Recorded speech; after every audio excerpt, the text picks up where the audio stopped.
personne au fond, allez-y, parlez assez fort. Monsieur Planel, bonjour. Vous avez parlé de la déchéance nationale. Vous avez dit que c'était un élément fondamental et symbolique. Je suis à 100%. Mais que dites-vous près ou au plus de 80% de Français qui, lors d'un sondage, se sont déclarés favorables? Vous avez parlé d'esprit apeuré. Je pense qu'on est en plein dans cette situation où les esprits apeurés, comme dans le temps les ventres affamés, n'ont plus d'oreilles. Merci. Alors, une deuxième question.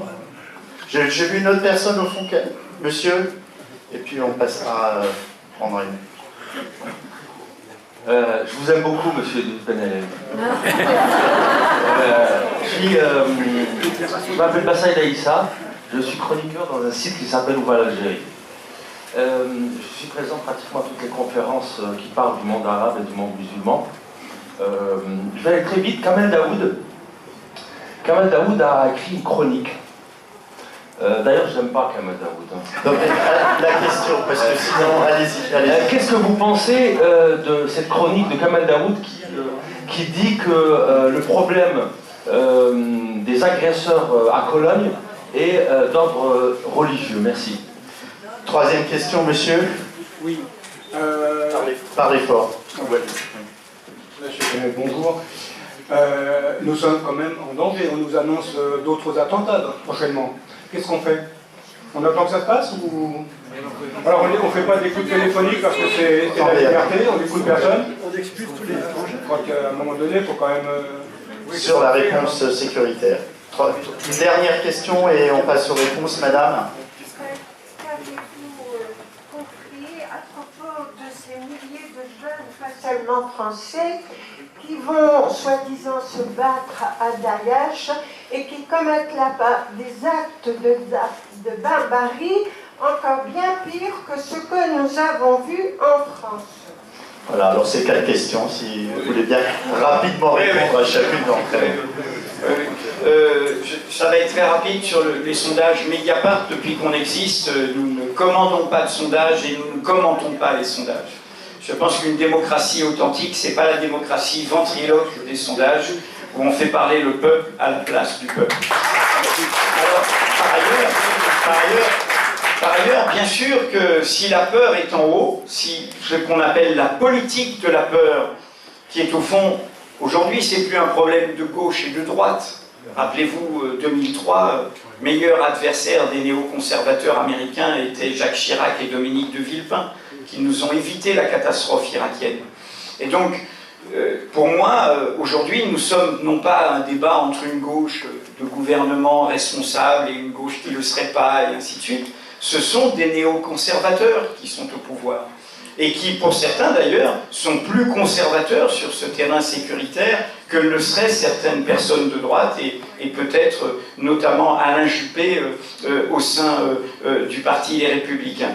Et donc, qu'est-ce que je pense dans un moment comme ça? Bien sûr que je vois tout cela et que je vois comment on essaye de dire à l'opinion « ayez peur et je m'occupe du reste ». Du coup, l'opinion dit « oui, j'ai peur ». Et il y a un système médiatique dominant qui va dans ce sens-là. Quel est notre rôle à nous, journalistes?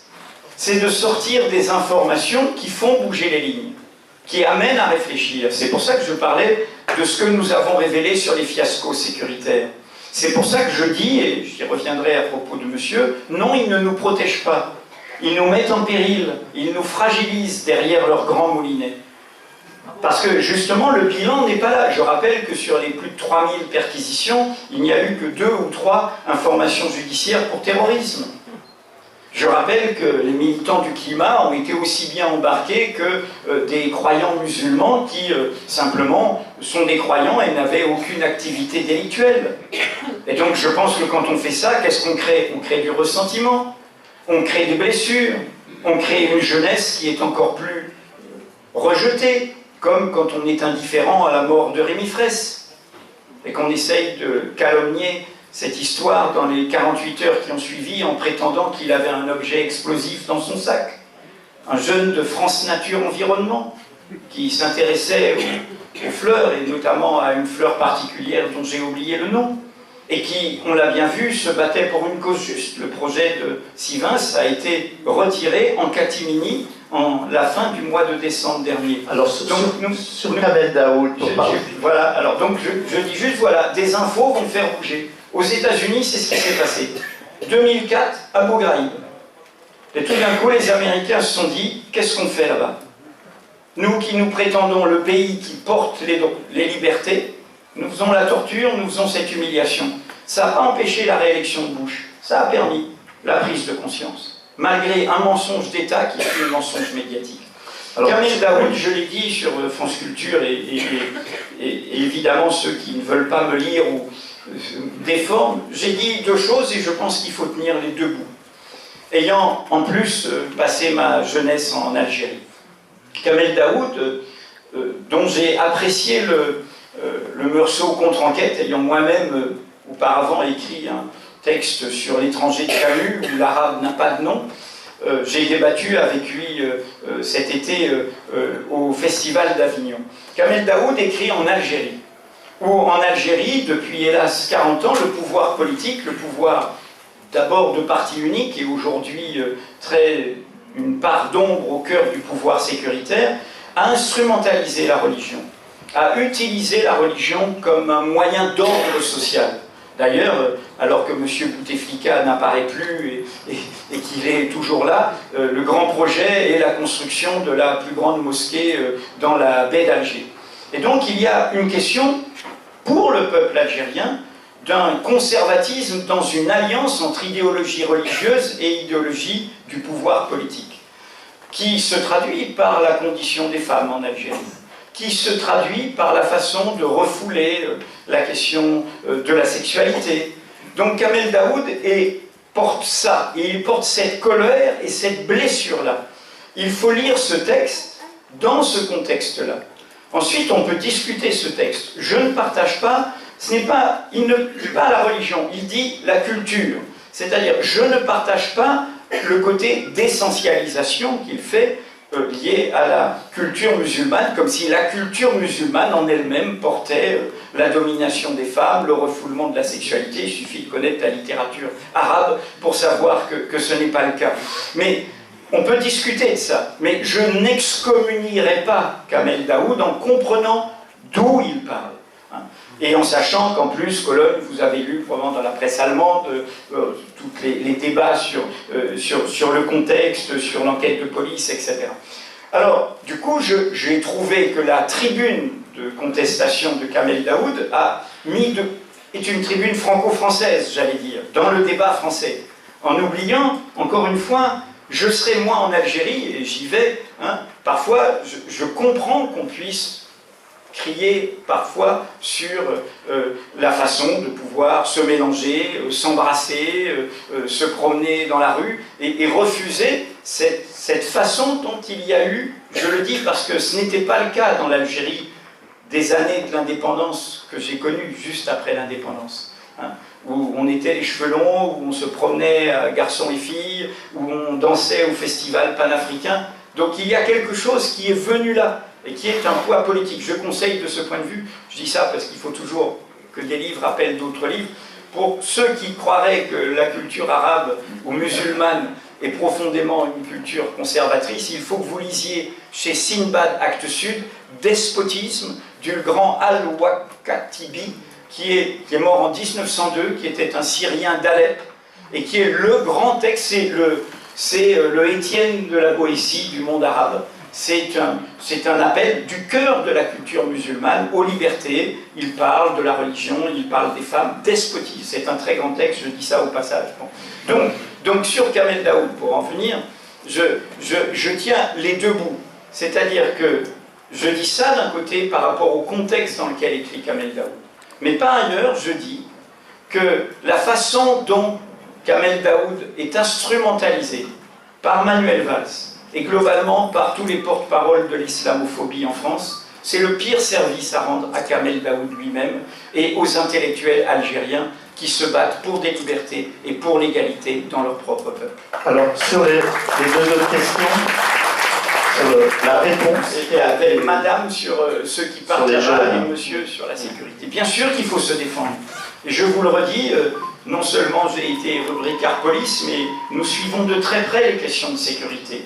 Et l'article qu'a fait Mediapart, une enquête à 8 mains à peu près, ou plus, sur le débat au sein des services de sécurité, sur comment on répond au terrorisme, est un article qui a eu un impact très fort à l'intérieur des services. Donc, la question qui est posée, et qui était déjà posée sous Bush, est-ce que le terrorisme, c'est la guerre? Ou est-ce que le terrorisme, c'est une question de politique? Bien sûr qu'il y a des désordres géopolitiques au lointain qui sont au cœur de ce qui nous frappe. Ce n'est pas la première fois. Le Liban, quand il y avait le Liban dans les années 80, les factions palestiniennes, tous ces autres attentats. Moi, j'ai couvert la rue des Rosiers en 82, mais il y a eu Madrid 2004, il y a eu Londres 2005.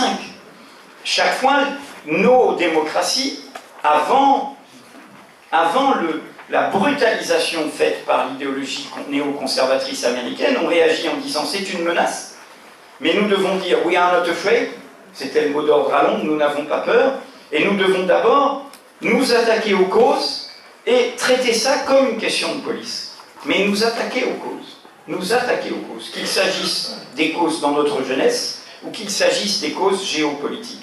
Et c'est une question de police. Je vais vous donner un exemple. Nous avons montré que tous les auteurs d'attentats étaient dans les filets des services de renseignement. Tous. Mera, Nemouche, Kouachi, les frères Kouachi, Koulibaly, les derniers. Et ça n'a pas marché. Pourquoi? Et donc il y a un vrai problème. Quel est le problème derrière? C'est que ce n'est pas seulement, justement, du renseignement technologique. Ce n'est pas des données massives dans lesquelles on se perd. C'est du renseignement humain. C'est de l'infiltration. Ce qui veut dire, y compris les questions que je pose en disant attention à l'idéologie qui accompagne tout ça. Il faut des gens qui parlent arabe, il faut des gens qui connaissent la culture musulmane, il faut des gens qui soient capables de retourner les gens, qui soient capables de connaître et de comprendre leurs problèmes. Le terrorisme, c'est comme ça qu'on le combat. Nous avons tenu, nous la France, par la voix de Dominique de Villepin, contre la première puissance française. Nous avons dit et nous avons eu raison. Non, le terrorisme, ce n'est pas la guerre. C'est une menace, c'est une blessure. Nous sommes une société ouverte, nous en aurons d'autres demain, bien sûr. Mais beaucoup d'autres en ont. Beaucoup d'autres en ont. Daesh tue qui d'abord? Daesh tue des musulmans. Ou en Irak. Mais oui, en Irak. Vous êtes chiite, mais vous êtes chiite, mais si, ils étaient musulmans aussi. Mais à Charlie Hebdo, Ahmed Merabet, le policier qui est tué en bas, il a été enterré dans son cul. Ceux qui prennent le café en il est musulman. Mais si, il y en avait, monsieur. Mais bien sûr, notre France, elle est faite comme ça. Elle est faite comme ça. Mais il y en a de tout genre. Il y a des agnostiques, il y a des croyants, il y a des musulmans de culture, il y a des musulmans. Nous sommes un pays, cela vous dérangera peut-être, parce que parfois on ne veut pas voir son pays tel qu'il est. Nous sommes un pays multiculturel. Alors, je rappelle que le héros des 7, 8 et 9 janvier, il s'appelle comment? L'homme qui a sauvé des vies? Lassana Bathily. Il est arrivé sans papier du Mali. Il est musulman, noir de peau. Et grâce à son acte héroïque, il est devenu quoi? Binational. Il a eu la nationalité française. Alors, madame...